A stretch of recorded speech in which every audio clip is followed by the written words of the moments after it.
Hello, everyone. This is Live Life Well TV host Robert Landau, and this is another episode of a weekly program here on Live Life Well TV that we call America's Greatest Personalities. This episode, it is my pleasure to talk to you about a very well-respected personality. He was for all the years of his life and still continues to be this day. It is my pleasure to present a bit of the life journey of Mr. Paul Newman. Stay tuned.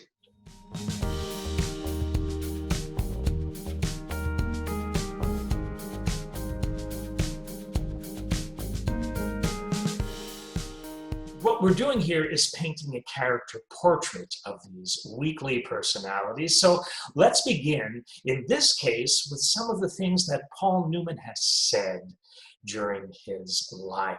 Paul Newman once said, "Every time I get a script, it's a matter of trying to know what I could do with it. I see colors, actually, imagery. It has to have a smell. It's like falling in love. You can't give a reason why." Mr. Newman also once said, "I'm a supporter of gay rights, and not a closet supporter either.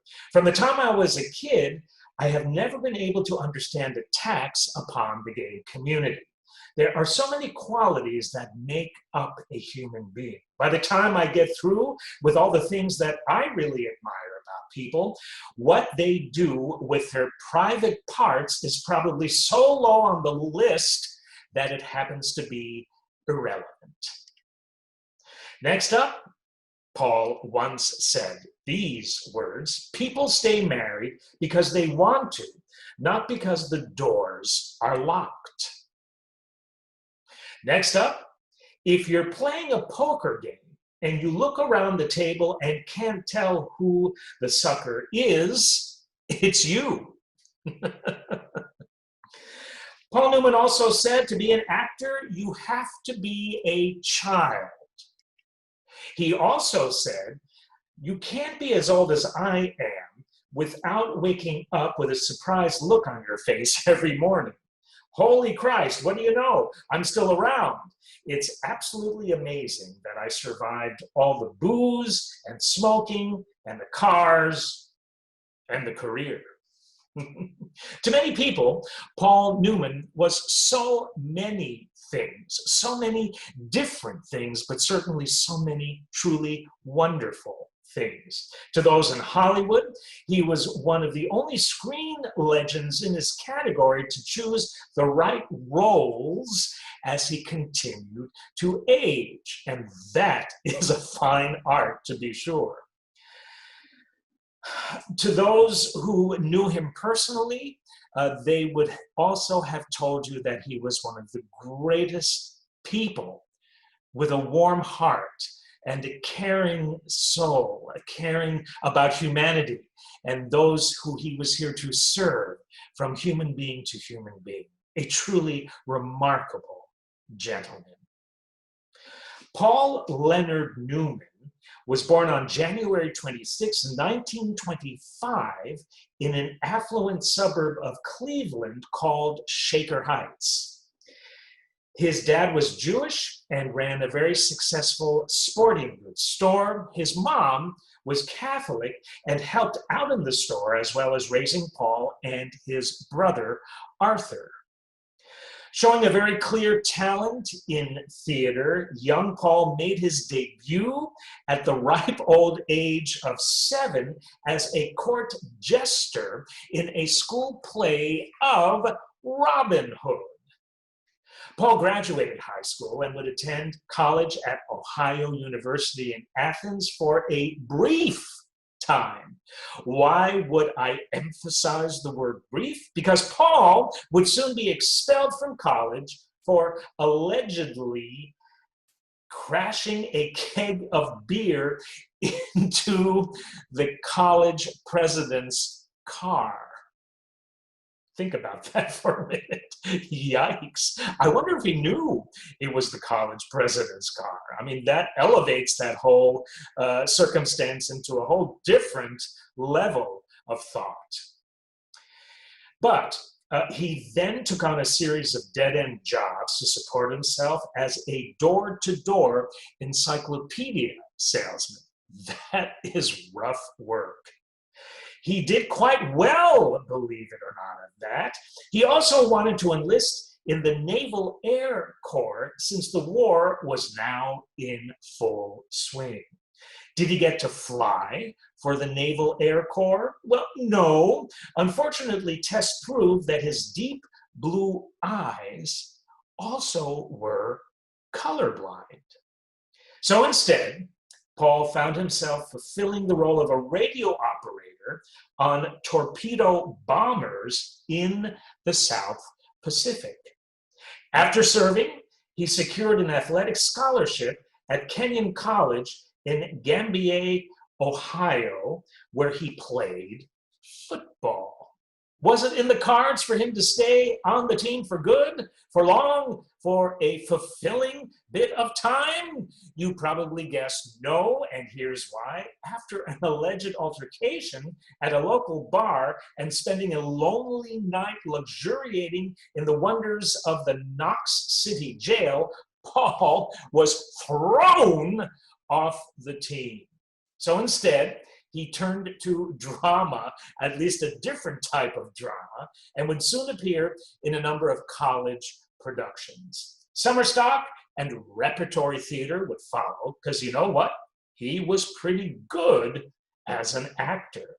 He would graduate college in 1949 with a BA in English and moved to Chicago, where he began work with a very famous theater troupe.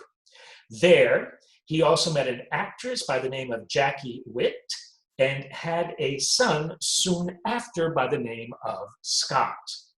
Paul moved his family to New Haven, Connecticut to attend what prestigious Ivy League institution starts with a Y?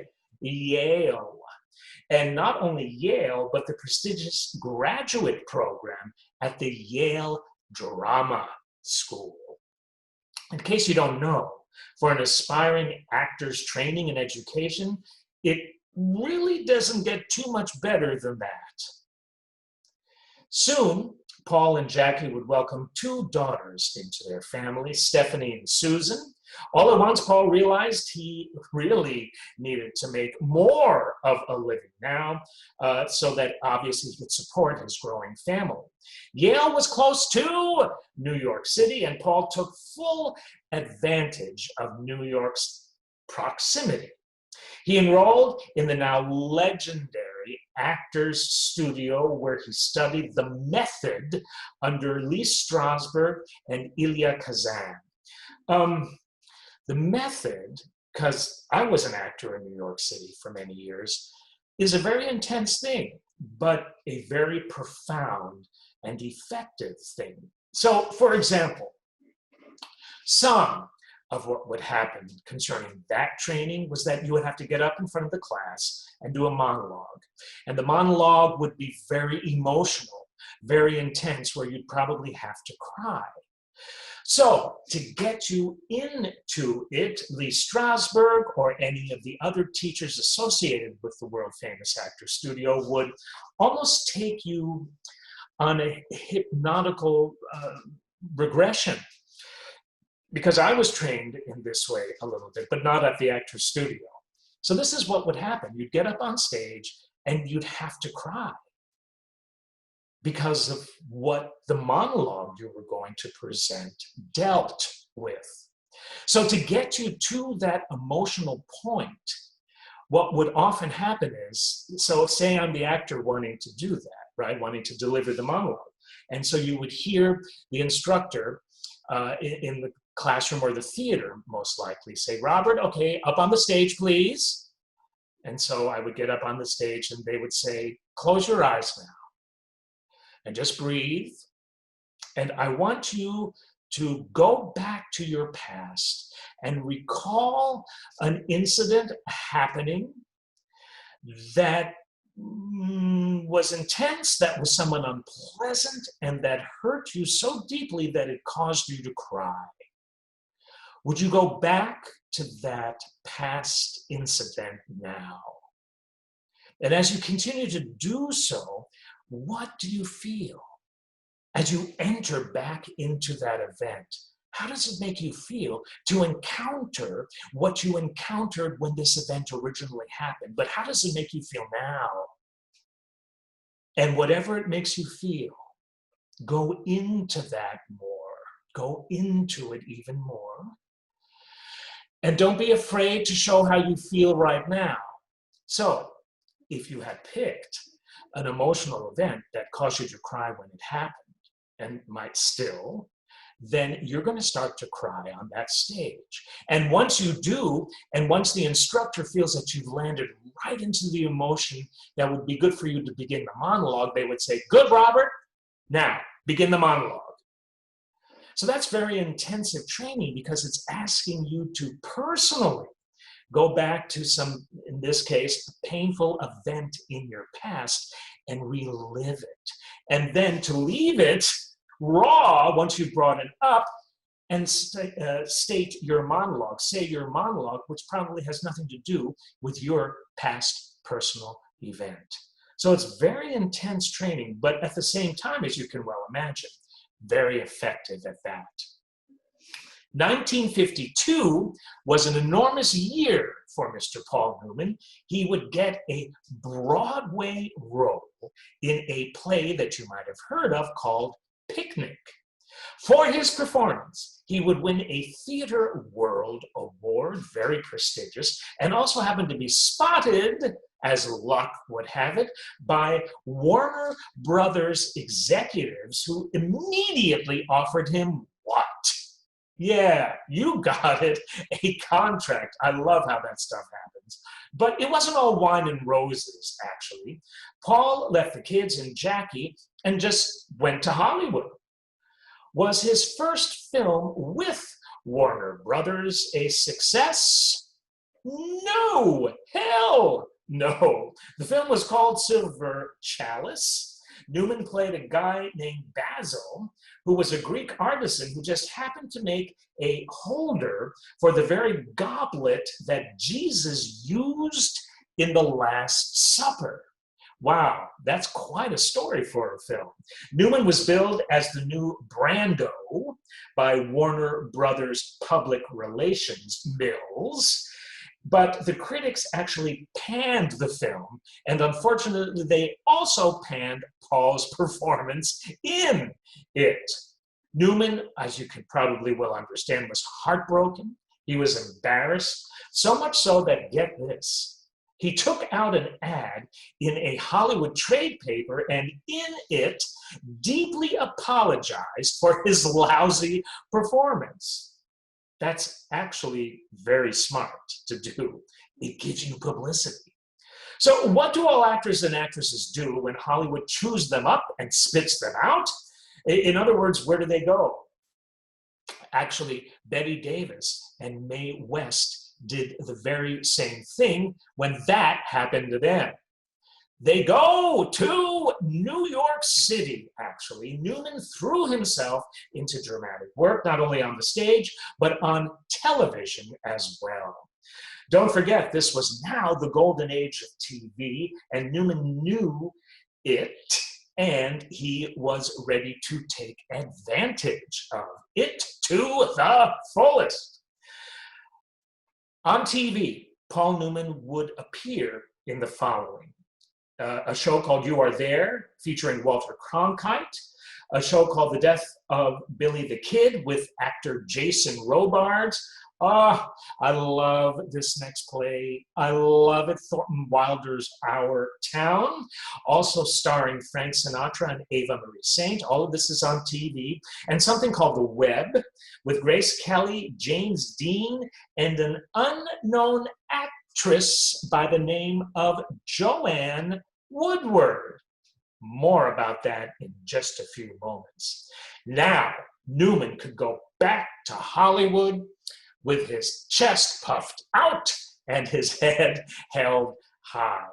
And that's exactly what he did. At the age of 31, the breakthrough that Paul Newman was praying for all this time would finally occur. It was in a film called Somebody Up There Likes Me, which was about the life story of, do you know? Rocky Graziano.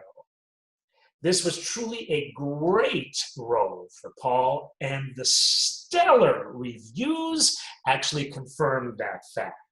A whole slew of incredible films would follow in a rather fast and furious pace, but he was ready. Bring it, is what he must have said. But Paul loved each and every moment of it. With all these films, something concerning the characters that Paul Newman would play emerged. It was kind of like a really winning formula for him. No matter what role you would see Newman in, he always seemed to play likable guys. Nobody that you would despise, nobody that you would hate. Why do you think this might have been? Why did this formula work so well for Paul Newman? Well, it was great box office, amazing box office, lucrative box office. Women and men both loved the roles that he played because they could relate to all of those roles, hook, line, and sinker. By the way, Newman would divorce Jackie Witt and would marry Joanne Woodward in 1958. This, if you don't know already, was one of the great Hollywood marriages. Why? Because it's not a Hollywood marriage. It wasn't by any stretch of the imagination. Why? Because it lasted. Very few, and I'm not telling you anything you don't know, Hollywood marriages actually would last. But at the same time, film after film after film after film after film would follow. The year was 1969, and that would be another amazing year for Paul. That was the year he made a film with Joanne Woodward called Winning, in which he portrayed a rather obsessive Indy car racer. This film mirrored Paul Newman's real life and passion of car racing. Do you remember that, maybe? I do. An obsession that he would indulge in to the point of winning many trophies and racing all the way into his 60s. Did you know, and I bet that you didn't, because of Paul's strong support of Eugene McCarthy in 1968, Newman placed number 19 on Richard Nixon's enemy list. Bet you didn't know that, most likely. Newman has said that this is one of his life's proudest achievements. In 1969, Paul would play Butch in what film? The amazing Butch Cassidy and the Sundance Kid. Who ended up playing Sundance to Newman's Butch? Do you remember? It was the one, the only Robert Redford. But few people know that that wasn't always the case. Steve McQueen was originally slated to star opposite Newman, and you wouldn't believe why that didn't work out. McQueen insisted on equal billing with Newman. Okay, said the film's marketing department. On the movie poster, both names will appear above the title of the movie. McQueen's on the right side of the poster, Newman's on the left side of the poster. Did this happen to appease Steve McQueen? No. McQueen knew that people always look at the upper left side of a movie poster first, and if they did that, they would see Newman's name first instead of his. So the marketing department worked on a solution to that. Both actors' names will appear above the title, but the name on the right will be a little higher, thus giving the impression that both stars were equal in every aspect. You gotta love Hollywood. But did this satisfy the demanding Queen? No! Paul Newman's response was that he couldn't care less about the matter. Put Newman's name wherever you want. I don't care. Put my name anywhere. Just, it'd be nice if it would be on the poster, you know. McQueen pulled out of the project, which paved the way for Robert Redford, and of course, the rest is history. More film would follow until the 1970s, when Newman would attempt another of his passions, directing for film. He would direct and star in a film called Sometimes a Great Notion, which also featured Henry Fonda and the wonderful Lee Remick. The film dealt with a lumberjacking family in Oregon. More films would follow, and then there was The Sting. Do you remember that? Which teamed Newman once again with Robert Redford. No Steve McQueen poster stuff this time. Paul in The Sting, and I remember seeing this, I remember seeing Butch Cassidy too, but in The Sting, Paul played a 1930s con artist who was somewhat down on his luck. He happens to team up with Redford, who is a prankster, and both take revenge on a gangster for murdering a buddy of theirs played by Robert Shaw. The movie, I remember, was a major, major smash with a fabulous song associated with it by Marvin Hamlish. The soundtrack of the film helped make Scott Joplin's ragtime music popular again. Ragtime music died a quick death by 1936, and it was revived by The Sting. Another hit for Newman during this time was something that I also remember, The Towering Inferno. Did you ever see The Towering Inferno? This was one of the first in the genre of disaster movie pictures, with just about every actor and actress working at the time the flick was made.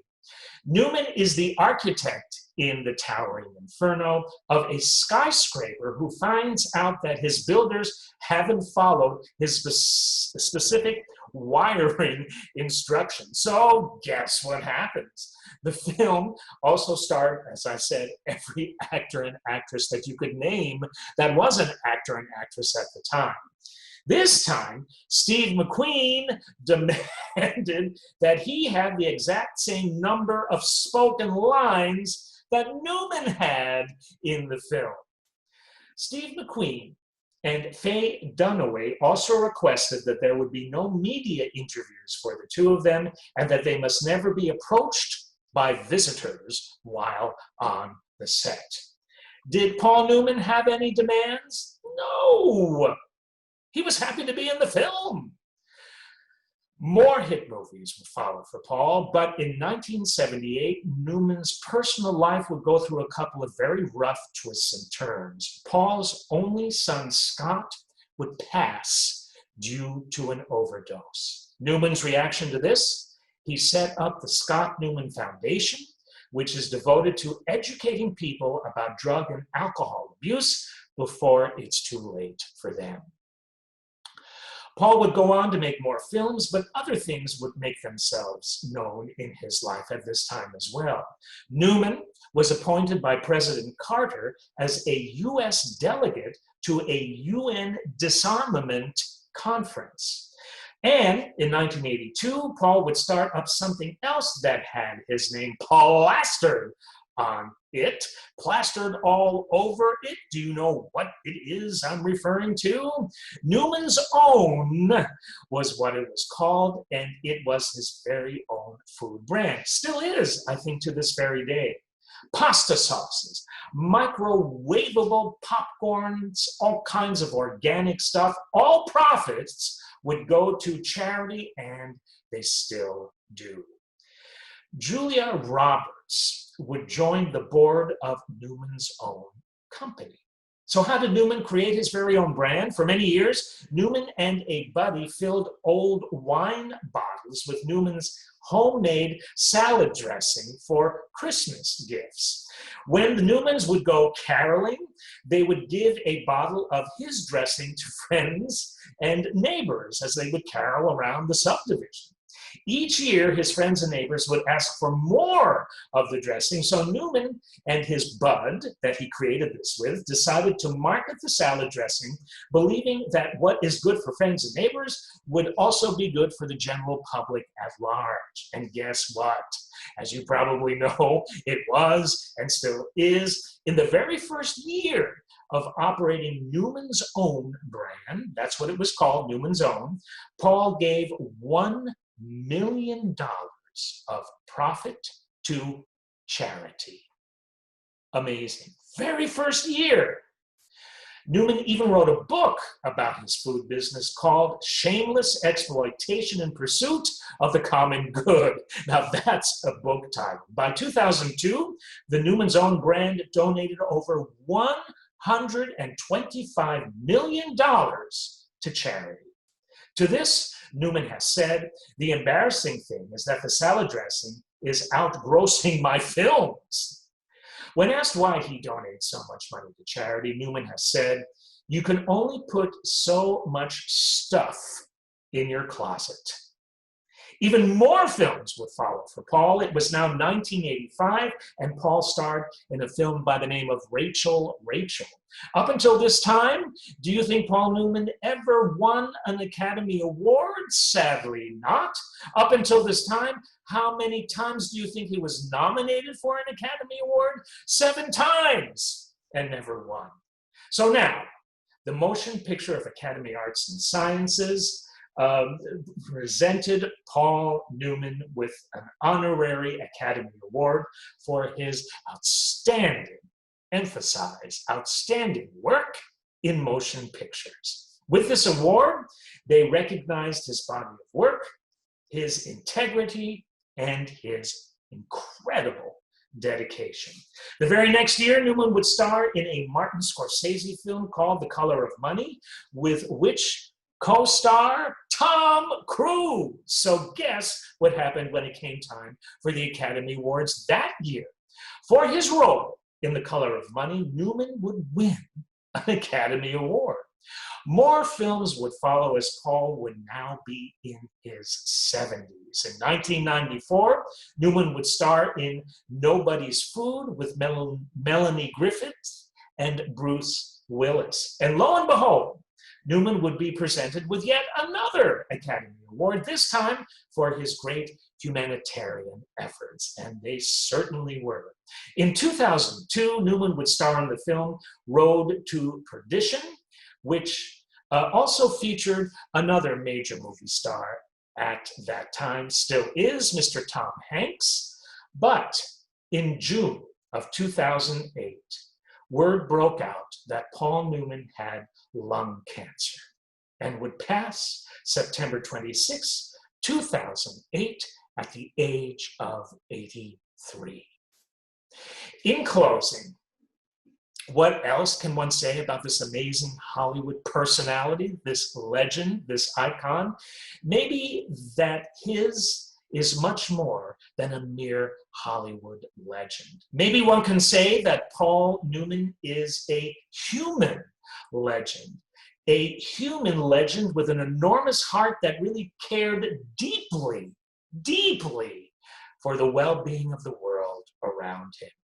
Steve McQueen and other movie stars, past and present, could actually learn a huge lesson from this gentle giant who always made sure that he approached life with an honest and powerful energy, a deep and caring heart that beat deep inside of him.